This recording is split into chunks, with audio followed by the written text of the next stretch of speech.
स्वागत है। आरंभ करते हैं। कल जैसा कि हमने आपके सम्मुख एक बात रखी थी कि कथा शिल्प एक विशिष्ट पद्धति होती है, शैली होती है, जिसके माध्यम से हम किसी उपन्यासकार के शैली का अध्ययन करते हैं। उसने किस प्रकार से उपन्यास लिखा है, इसका अध्ययन करते हैं।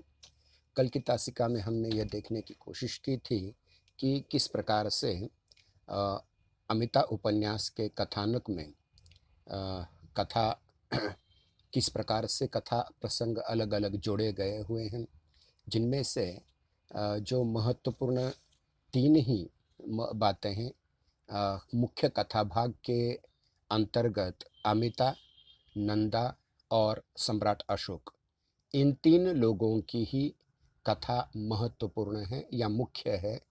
और इसके साथ जुड़कर आने वाली जो कथा प्रसंग है, उनमें आचार्य सुकंठ का प्रसंग, हिता का प्रसंग, सेठ सौमित्र का प्रसंग, मोद का प्रसंग, महारानी नंदा का बौद्ध धर्म ग्रहण करने का प्रसंग, वापी का प्रसंग और अंतिम है स्थविर, महास्थविर, असंद का प्रसंग। तो इस प्रकार से ये 7 उप कथानक जुड़ जाते हैं या प्रासंगिक कथाएं जुड़ जाती हैं, जो मूलतः अमिता के कथानक से संबंधित हैं। इसके उपरांत अगर हम देखें तो महत्वपूर्ण बात आती है, वह यह है कि ऐसी भी कुछ प्रासंगिक कथाएं हैं जो मुख्य कथा का भाग तो हैं, लेकिन मुख्य कथा की गति को बढ़ाते हैं। तो इनमें यूथप का प्रसंग, वृद्ध कंचुकी उद्दाल का प्रसंग, महासेनापति भद्रकीर्ति का प्रसंग, महाबली यज्ञ का प्रसंग, कवि गायक लोहित का प्रसंग, तोरण सज्जा का प्रसंग, विट्ठल ज्येष्ठक का प्रसंग, दंडक का प्रसंग, उत्सव निषेध का प्रसंग, शंख का प्रसंग, प्रजा की धर्म के प्रति श्रद्धा का प्रसंग, वेणुक ग्राम का प्रसंग, जहाँ जहाँ से आक्रमण हो रहा है और जहाँ के झोपड़ियाँ निकाली जा रही है, उस ग्राम का नाम है वेणुक। राज्याभिषेक का प्रसंग, जिसमें युवराज जी अमिता को महारानी बना दिया जाता है। मौसी का प्रसंग, मातंगी का प्रसंग और कलिंग पर आक्रमण का प्रसंग। तो इस प्रकार से ये 16 ऐसे प्रासंगिक कथा सूत्र हैं जो मुख्य कथा के गति में वृद्धि करते हैं, उनको वेगवान बनाते हैं। कल जो हमने बात कही थी कि किसी भी उपन्यास का अध्ययन जब हम करते हैं कथासार के बाद या कथा एक बार समझने के बाद, उसको किस प्रकार से गूंफा गया है। मतलब जैसे कल मैंने एक उदाहरण दिया था कि कोई माली है, वह एक धागा लेता है और उस धागे में अलग-अलग रंग के अलग-अलग जाति के फूलों को गूंथता है, गुंफन करता है। तो लेखक उसी प्रकार से होता है, उसमें एक कथा सूत्र होता है और उस कथा सूत्र में वह अलग-अलग प्रसंगों को पिरोता चला जाता है और यही पिरोना उसकी सबसे बड़ी खासियत बन कर के सामने आती है। अब देखिए, हमने लगभग 6-7 दिनों तक कथा सार का अध्ययन किया हुआ है, जिसका पीडीएफ भी आपको मिल चुका है। उसको 2, 3, 4, 5 बार अगर आप पढ़ेंगे, तो इस उपन्यास में कोई कठिनाई आपको नहीं रहेगी।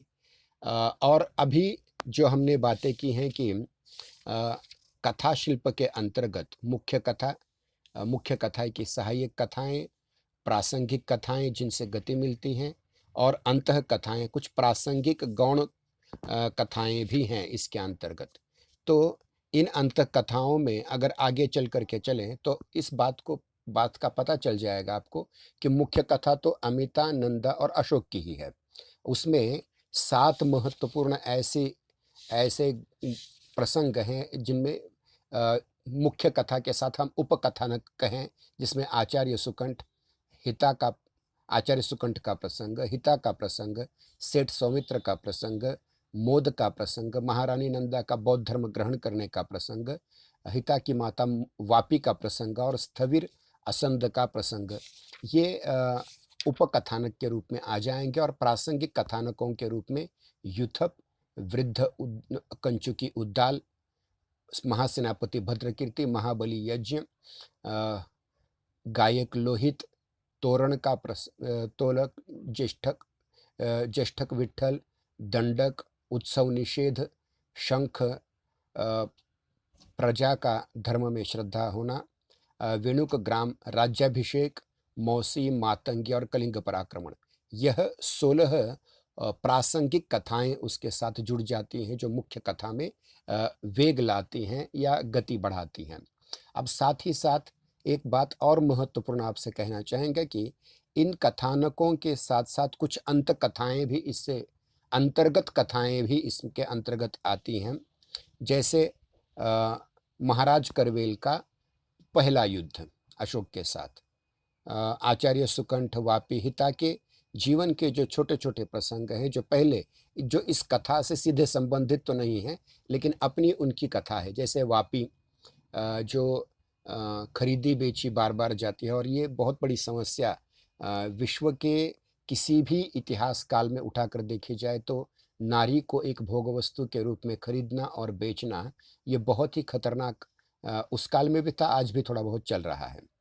तो ये जो अंत कथाएं हैं उनको भी समझ लेना बहुत ज़रूरी है। खास करके मोद के पूर्व जीवन का परिचय भी इसके अंतर्गत आ जाता है। मतलब मोद की कहानी हो, वापी की कहानी हो, हिता की कहानी हो, महाराज करवेल की अपनी कहानी हो, आचार्य सुकंठ की अपनी कहानी हो, तो ये सारे के जीवन के पूर्व प्रसंग इसके अंतर्गत आते हैं। आपके पाठ्यक्रम में जो पुस्तक लगी हुई है वो बहुत संक्षिप्त विद्यार्थी संस्करण है, छात्र संस्करण है, इसलिए उसमें बहुत सी बातें आती नहीं, लेकिन अगर मूल उपन्यास पढ़ा जाए तो ये अंत कथाएं उसके साथ साथ आ जाती हैं। अब देखिए कि ये जो सारी कथाएं हैं, इन सारी कथाओं का या कथा वस्तुओं का लेखक ने किस प्रकार विन्यास किया है, किस प्रकार उसकी संरचना की हुई है, ये भी महत्वपूर्ण बात इसमें आ जाती है। और इसके अंतर्गत देखा जाए तो ये जो सारे कथांश हैं इनका परस्पर संबंध कैसे बैठता है, इनका परस्पर निर्वाह कैसे होता है और परस्पर निर्वाह करते करते करते जो मुख्य अमिता की कथा है उसको वो विस्तार कैसे देते हैं। एक छोटा सा प्रसंग और मैं कहना चाहूँगा कि बभरू का प्रसंग भी बहुत महत्वपूर्ण है। एक छोटा सा कुत्ते का पिल्ला है, वह भी किस प्रकार बहुत बड़ी भूमिका अदा करता है, ये भी इसमें महत्वपूर्ण बात आ सकती है। अब देखिए ये बात एक स्पष्ट हो चुकी है कि यशपाल जी अपने उपन्यास में एक व्यापक फलक लेकर चले हैं, एक विस्तृत फलक लेकर के चले हैं और इस विस्तृतता और विविधता को मुख्य कथा जो मूलतः अमिता, नंदा और अशोक की है उससे अनेक कथाएं संबंधित हैं और ऐसी स्थिति में ये विचारणीय है कि लेखक ने किस प्रकार इन कथाओं को एक दूसरे में गूंथा होगा, किस प्रकार से एक दूसरे में कथांशों को मिलाया है और इसका संबंध निर्वाह किस प्रकार से हुआ है। अब देखिए कि क्या होता है, जो यशपाल जी के वस्तु विन्यास संबंधी एक विशिष्ट शैली है, उसे शैली या उस कौशल का, उस कुशलता का, उस स्किल का समझना भी बहुत ज़रूरी है। तो इसमें देखिए 5 प्रकार से इस कौशल को हम समझ सकते हैं, समझने का प्रयास कर सकते हैं। पहली है कि मुख्य कथा सूत्रों की पारस्परिक संबद्धता और एक सूत्रता उसमें कैसे उन्होंने निर्माण की है। जो मुख्य कथा सूत्र है अमिता का, नंदा का और सम्राट अशोक का, उसमें जो छोटे मोटे बाकी के सूत्र हैं उनको किस प्रकार से परस्पर संबद्ध किया है और किस प्रकार उनमें एक सूत्रता लाने का प्रयास किया है। इतना ही नहीं, उपकथानकों के साथ साथ बाद में दूसरी बात यहाँ आ जाती है कि प्रासंगिक कथाओं को भी किस प्रकार से एक दूसरे से संबंधित किया है। फिर छोटे मोटे जो सारे कथांश हैं, चाहे वो बड़े हो चाहे छोटे हो, इनमें अन्विति किस प्रकार की है, इनमें एक रसता कैसे निर्माण की है, इनमें समरसता कैसे निर्माण की है। उसके बाद चौथी बात है जो अंत कथाएं हैं, वापी की है, हिता की है, मोद की है, असंध की है, वगैरह वगैरह, तो इन अंत कथाओं को वस्तु विन्यास में किस प्रकार कौन सा स्थान दिया गया है और कथांशों को किस प्रकार विस्तृत करके कहा गया है। ध्यान रखिए, मुख्य कथानक, मैंने इससे पूर्व भी कहा था कि इसमें ऐतिहासिक घटना केवल एक ही है, वह है अशोक का आक्रमण और युद्ध के बाद उसका युद्ध से विरत हो जाना। अब इस एक ही कथा सूत्र को लेकर के उन्होंने इतने काल्पनिक पात्र निर्माण किए हुए हैं, इसलिए इसे इतिहास न कह करके ऐतिहासिक कल्पना कहा जा सकता है। तो इन कथांशों को कैसे विस्तृत किया हुआ है और इसको देखा जाए तो देखिए मुख्य कथा सूत्र में किस प्रकार से इन्होंने जो मुख्य 7 सूत्र हैं कथा सूत्र मतलब अ, अमिता, नंदा और सम्राट अशोक के अलावा आचार्य सुकंठ, हिता, सेठ सौमित्र, मोद, नंदा का बौद्ध धर्म ग्रहण करना, वापी, स्थविर असंद, महास्थविर असंद, ये जो 7 कथा सूत्र हैं इसके, इन कथा सूत्रों को किस प्रकार से अ, अमिता और नंदा के जीवन से प्रत्यक्ष संबंध इन कथा सूत्रों का किस प्रकार से है, उसको भी देखना ज़रूरी है। अमिता के माता-पिता महारानी नंदा और महाराज करवेल, तो ये अमिता ये जो सारे के सारे क्रियाकलाप चल रहे हैं, इन सारे क्रियाकलापों से अमिता का संबंध कैसे निर्माण हो जाता है। और देखिए कि बचपन में ही अमिता को किस प्रकार से बौद्ध धर्म के आदर्शों पर चलने का माता का उपदेश किस प्रकार मिलता है वगैरह वगैरह वगैरह सारी चीज़ें इसमें। मैं बार बार उन कथा प्रसंगों को रिपीट नहीं करना चाहता, लेकिन ये ज़रूरी है कि इन सारे कथानकों को किस प्रकार से एक दूसरे में गुंफा गया है इसको भी समझें। उसके बाद प्रासंगिक कथा चाहे वो महासेनापति भद्रकीर्ति की हो या असंध की हो, कोई भी हो, लोहित की हो, खास करके लोहित का मैं यहाँ जिक्र इसलिए करना चाहूँगा कि लोहित स्वयं अनेक युद्धों में भाग ले चुका है। अब वो वृद्ध हो चुका है, वृद्ध गायक है वह, और वह युद्ध के लिए लोगों के मन में उत्साह जगाने का जो काम कर रहा है, बहुत महत्वपूर्ण प्रसंग है। तो इन सारे जो कथांशों की एकान्विति मतलब एकत्रीकरण करके प्रस्तुत करने का जो कौशल यशपाल जी का है, वो बहुत बड़ा कौशल है। तो ये सारे कथांशों के विस्तार इत्यादि सारी चीज़ों को, और ध्यान रखिए कि इसमें कभी-कभी मनोविज्ञान की बात आ जाती है, कभी-कभी सांस्कृतिक बातें आ जाती हैं, कभी-कभी धार्मिक बातें आ जाती हैं, और इन सब का मनुष्य के व्यक्तित्व पर होने वाला प्रभाव भी बहुत महत्वपूर्ण होता है। तो ये सारी चीज़ें इसमें एकान्विति आ जाती है।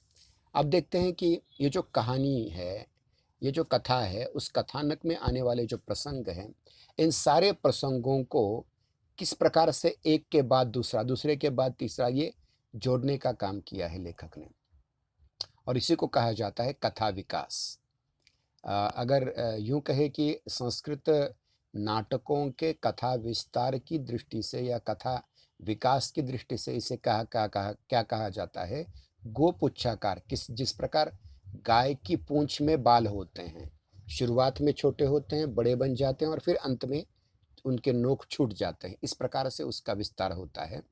और इसमें 3 स्थितियाँ होती हैं, 3 स्थितियाँ होती हैं। इन 3 स्थितियों में पहली स्थिति है आरंभ, शुरुआत। वैसे 5 स्थितियाँ होती हैं, लेकिन आपके समझने के लिए 3 स्थितियाँ हैं। आरंभ, प्रयत्न, प्राप्त्याशा, नियताप्ति, फलागम। इन 5-6 की जगह हमें केवल 3 ही देखनी है। आरंभ मतलब शुरुआत, कथानक की शुरुआत कैसे होती है, कहानी की शुरुआत कैसे होती है, और उसका मध्य किस प्रकार होता है, और उसका अंत क्या होता है, या समाप्ति किस प्रकार की होती है। तो ये जो आरंभ है, अमिता उपन्यास के आरंभ में ही लेखक यशपाल जी ने प्राक्कथन में ये बात आपको बता दी थी, कि संकेत किया था कि वे अहिंसा और शांति के माध्यम से संसार में व्याप्त युद्ध की विभीषिका को, युद्ध की समस्या को समाप्त करने का या उसका समाधान खोजने का प्रयास करते हैं। क्योंकि ध्यान रखिए, खून के बदले खून, आँख के बदले आँख, कान के बदले कान, हाथ के बदले हाथ, इस प्रकार अगर युद्ध होते रहे तो एक दुनिया एक दिन सारी समाप्त हो जाएगी। इसलिए हिंसा के बदले क्षमा। अगर कोई आप पर कोई दोषारोपण करता है, कोई गाली देता है, जैसे कबीर की भाषा में देखिए, गाली आवत एक है देते होत अनेक, गाली देन उलट ये रही एक की एक। कबीर बहुत बड़ी बात कहते, देखिए यहाँ, अगर कोई आपको गाली देता है तो आप उसको गाली दे करके गाली बढ़ा जाते हैं, तो एक के बदले दूसरी गाली, दूसरी बदले के तीसरी, चौथी, पांचवी, ऐसा झगड़ा बढ़ता जाएगा। तो कबीर कहते हैं कि एक कोई गाली दे रहा है तो आप उसे क्षमा कर दीजिए, एक ही गाली रह जाएगी। अनेक गालियाँ होने से अच्छा है कि एक ही गाली उसकी रह जाए। तो इस प्रकार से देखिए, महात्मा गौतम बुद्ध हों, महात्मा गांधी जी हों, इनके आदर्शों पर जो हमारा देश चल रहा है, इसमें संघर्ष के लिए अवश्य स्थान है, परंतु विवाद के लिए नहीं। संघर्ष तो चलता रहता है, जीवन का संघर्ष, लेकिन 2 पक्षों में जब विवाद होता है, तो विवाद वो युद्ध में, लड़ाई में तब्दील हो जाता है। तो इन 2 पक्षों में विवाद की जगह संवाद होना चाहिए। इन 2 पक्षों में झगड़े की जगह एक दूसरे को क्षमा करने की शक्ति होनी चाहिए। इस प्रकार से उन्होंने आरंभ किया हुआ था। और ये बात भी महत्वपूर्ण है कि आरंभ में ही महारानी नंदा अपनी बेटी युवराज जी अमिता को ये उपदेश देती है कि अहिंसा और शांति से जीवन यापन करना चाहिए। तो ये सारी चीज़ें उसके अंतर्गत आती है। और अगर मध्य की बात कहें, कथानक के मध्य की, तो ये पता चल जाता है कि महारानी नंदा जो सद्धर्म, गौतम बुद्ध के अहिंसा तत्व और युद्ध के विरोध के तत्व के आधार पर सम्राट अशोक के युद्ध को रोकना नहीं चाहती, आक्रमण को रोकने की कोशिश नहीं करती, अपितु वह इस प्रकार प्रार्थना करना चाहती कि संसार के सभी प्राणियों में एक दूसरे के प्रति सद्भावना का निर्माण हो, तो युद्ध ही नहीं होगा। वह ये चाहती है कि गौतम बुद्ध के धर्म में जो पाठ है, मतलब कुछ मंत्र या श्लोक हैं, जिसको दिवासेना पाठ कहा जाता है, उसका अगर उच्चारण किया जाए तो हमारे मन में भी हिंसा का भाव नहीं होगा और सुनने वाले के मन में भी हिंसा का भाव नहीं होगा।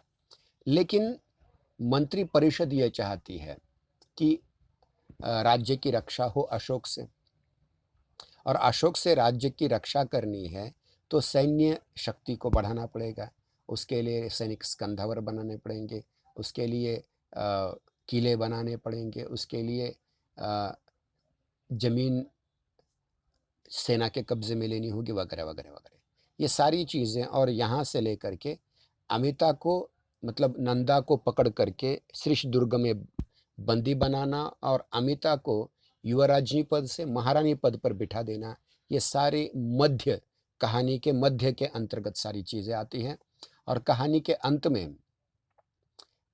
अंत में ये है कि आचार्य सुखंठ और महासेनापति भद्रकीर्ति दोनों कितना भी प्रयास करें, वो सम्राट अशोक के आक्रमण को रोक नहीं पाते हैं। और ऐसी स्थिति में लोग आतंकित हो जाते हैं। महारानी नंदा और अमिता को मंत्री परिषद गुफा के माध्यम से, गुफा मार्ग से बचाना चाहते हैं, लेकिन अमिता स्वयं अशोक के सामने उपस्थित होकर के उसे डांट पिलाती है। तो ये, और अंत में अशोक इस बालिका के सामने नतमस्तक होकर के उसका राज्य उसे लौटा देता है। इस प्रकार से अ, अंत इस कहानी का हो जाता है। मतलब प्रारंभ, मध्य और अंत, यानी शुरुआत, बीच का भाग और आखिरी भाग, इस प्रकार से इस कहानी को विकसित किया गया है। अब ये विकसित करने की जो कथा विकास की पद्धतियाँ हैं, इस कथा विकास की पद्धतियों में बहुत सी बातें और भी आ जाती हैं। 5 प्रकार से कथा का विस्तार किया जा सकता है, विकास किया जा सकता है। एक है वर्णनात्मक पद्धति, मतलब कुछ घट रहा है, जैसे हम क्रिकेट की मैच चल रही है तो जिसमें रनिंग कमेंट्री होती है, वैसे इसने ये किया, उसने वो किया, इसने बल्ला घुमाया, उसी प्रकार से वर्णनात्मकता उसमें ज़्यादा आती है। मतलब महारानी नंदा बौद्ध विहार में चली गई, उसके पीछे पीछे सौमित्र चला गया, सौमित्र ने उससे कुछ अपनी संपत्ति को बचाने का आग्रह किया, या अमिता उपवन में गई, बगीचे में गई, उसके पीछे पीछे उसका कुत्ता चला गया। इस प्रकार का जो कथानक होता है, ये कथा प्रसंग जो होता है या पद्धति जो होती है, वो विवरणात्मक या विवेचनात्मक हो जाती है। फिर उसके बाद नाट्यात्मक या संवादात्मक। कभी कभी कहानी का विकास दो व्यक्तियों के आपसी वार्तालाप से, आपसी संवाद से होता है। मतलब इसके बाद क्या हुआ, जैसे उदाहरण के रूप में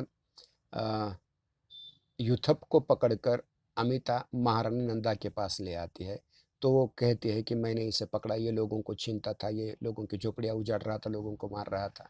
तो इसमें संवाद के माध्यम से पहले क्या घटी घटना है, वह आपके सामने प्रस्तुत हो जाती है। फिर उसके बाद मनोविश्लेषण पद्धति, कभी कभी कोई व्यक्ति अपने आप से प्रश्न पूछ लेता है, अपने आप में विचार करता है, तो ये मनोविश्लेषण की पद्धति से भी, खास करके यहाँ अमिता एक बालिका है तो उसका बाल मनोविश्लेषण है, या वृद्ध कंचु के उसका वृद्ध मनोविश्लेषण है। आयु के प्रत्येक स्तर पर मन में चलने वाली बातों को मनोविश्लेषित करके दिखाया जा सकता है।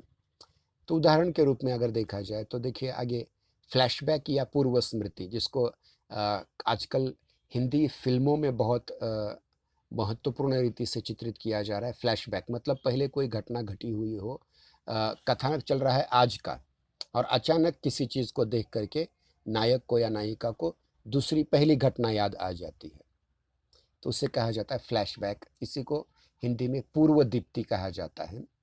और इस पूर्व दीप्ति को लेकर के यहाँ कुछ प्रसंग अवश्य हैं। फिर काव्यात्मक या भावात्मक पद्धति, जहाँ जहाँ मनुष्य भावुक हो जाता है तो अपने आप में वो भाषा उसमें काव्यात्मकता की ओर चली जाती है, भावात्मक वो स्थान ग्रहण कर लेता है। उदाहरण के रूप में अगर देखा जाए तो एक पहली जो पद्धति है वर्णनात्मक पद्धति, इसका एक परिच्छेद मैं आपको बता दूंगा तो आपको पता चल जाएगा कि किस प्रकार से लेखक वर्णन करता है। एक परिच्छेद में पढ़ रहा हूँ। कलिंग के धर्मराज्य और राज्यवंश के प्रताप और शक्ति से अनेक राजाओं को भय और ईर्ष्या थी।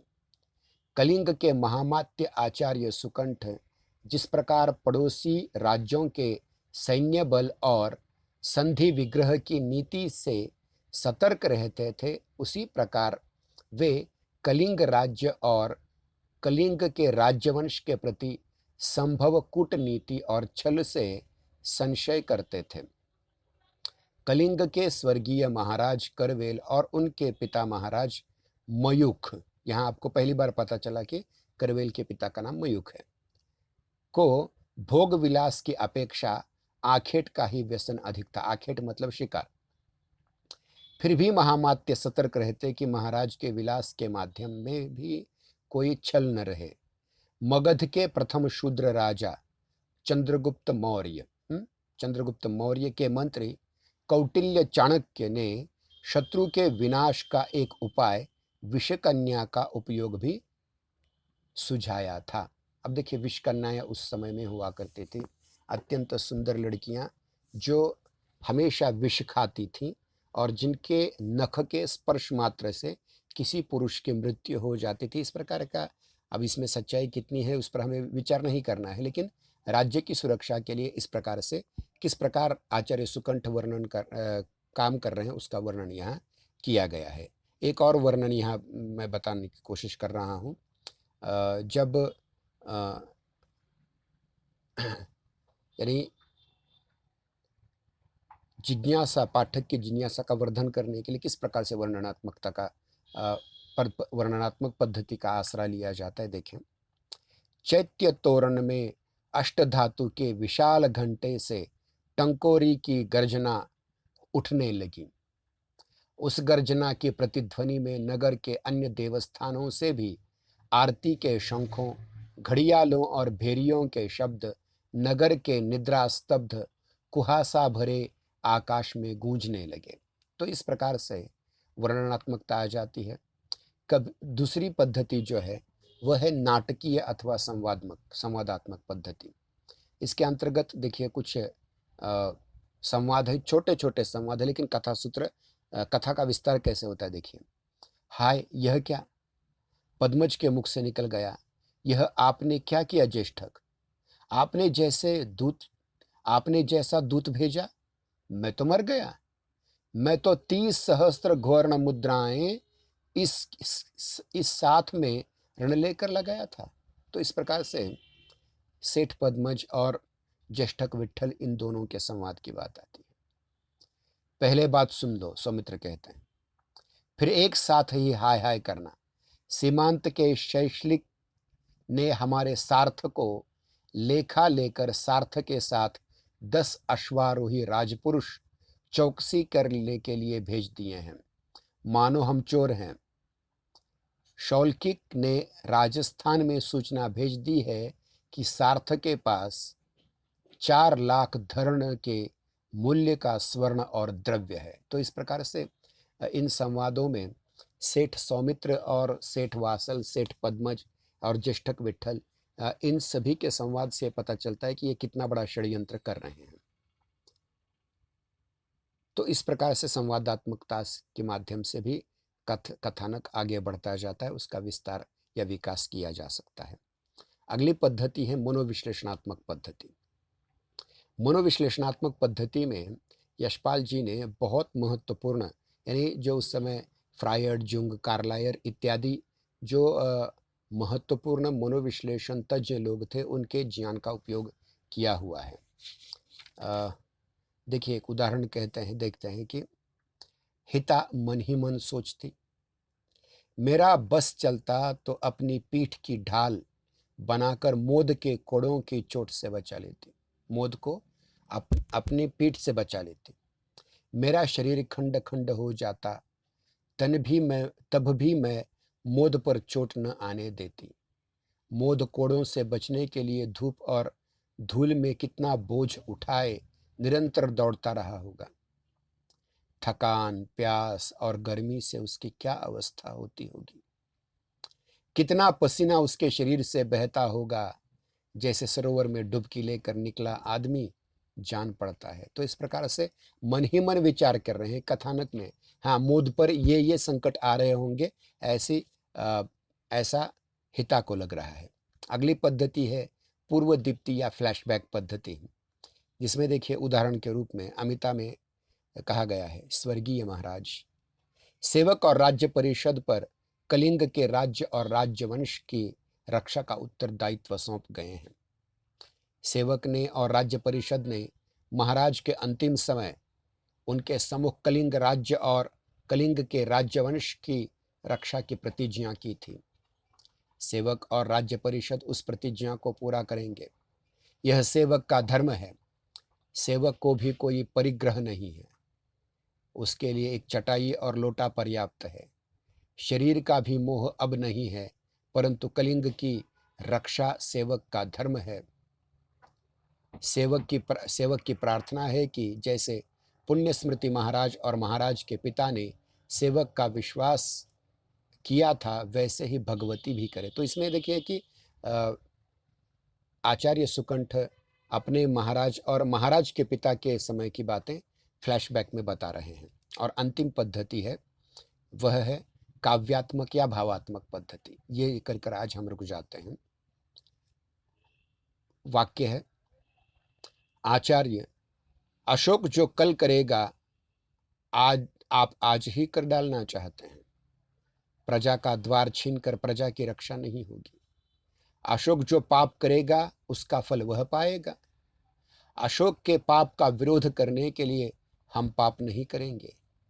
महामती आचार्य भगवान की कृपा पर विश्वास नहीं करते, महास्थविर सिद्ध जीवक की चमत्कार सिद्धि पर भरोसा नहीं कर सकते, तो चाहे जो करें, परंतु प्रजा में किसी का घर द्वार नहीं छीना जा सकेगा। यहाँ महारानी नंदा की भावुकता है, तो जहाँ भावुकता तो अपने आप में काव्यात्मकता जैसी स्थिति आ जाती है।